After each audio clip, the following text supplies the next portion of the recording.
Welcome back to our channel mini blogs devotional. ఈరోజు ఇంకో కథతో అయితే మేము ముందుకు వచ్చేసాను. ఇంకెందుకు ఆలస్యం, కథలోకి అయితే వెళ్ళిపోదాం. ఒకసారి అడవిలో ఒక వేటగాడు ఉండేవాడు. అతని పేరు రామ్. రామ్కి దేవుడి మీద పెద్ద భక్తేమీ లేదు. రోజు వేటకి వెళ్లి జంతువులను చంపేవాడు. అదే అతని జీవితం. ఒకరోజు శివరాత్రి అయితే వచ్చింది. ఆ రోజు కూడా రామ్ వేటకి వెళ్ళాడు. కానీ ఆ రోజు అతనికి ఏ జంతువు కనిపించలేదు. చీకటి పడిపోయింది. అడవిలో ఉండటం ప్రమాదం కాబట్టి రామ్ ఒక చెట్టు కింద కూర్చున్నాడు.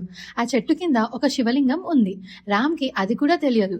చెట్టు మీద కూర్చొని ఉండగా నిద్ర రాకుండా ఉండేందుకు రామ్ ఆకులు కింద పడేస్తూ ఉన్నాడు. అతనికి తెలియకుండా ఆ ఆకులు శివలింగం మీద పడుతూ ఉన్నాయి. అతని దగ్గర ఉన్న నీళ్లు కూడా కింద జారుతూ శివలింగం మీద పడుతూ ఉన్నాయి. ఇలా చేస్తూ చేస్తూ పూర్తి రాత్రి అయితే గడిచిపోయింది. తెల్లవారేసరికి శివరాత్రి పూర్తయింది. రామ్ ఇంటికి వెళ్ళిపోయాడు. అతనికి తెలియదు, కానీ ఆ రాత్రి మొత్తం అతను శివుడిని పూజ చేసినట్టే అయింది. కొంతకాలం తర్వాత రామ్ చనిపోయాడు. అతని ప్రాణాలు తీసుకువెళ్ళడానికైతే యమదూతలు వచ్చారు. అప్పుడే శివగణాలు వచ్చి ఇతను శివరాత్రి రోజు శివుని పూజ చేశాడు అన్నారు. యమదూతలు వెనక్కి వెళ్ళిపోయారు. రామ్కు మోక్షం లభించింది. అతనికి భక్తి లేదు, జ్ఞానం లేదు, కానీ తెలియకుండా చేసిన పూజ శివుడికి చేరింది.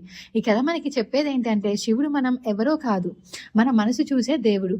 తెలిసి చేసిన పూజే కాదు, తెలియకుండా చేసిన మంచి పుణ్యం కూడా శివుడికి చేరుతుంది. అందుకే శివుణ్ణి బోలాశంకరుడు అని కూడా అంటారు. చాలా సులభంగా కరిగిపోయే దేవుడు. ఓం నమః శివాయ. ఇలాంటి మరిన్ని కథల కోసం మన ఛానల్ని అయితే సబ్స్క్రైబ్ చేసుకోండి. ఇప్పుడు వరకు మీరు కథ చూస్తున్నట్టయితే, మీకు నచ్చినట్టుంటే అయితే ఒక లైక్ చేయండి.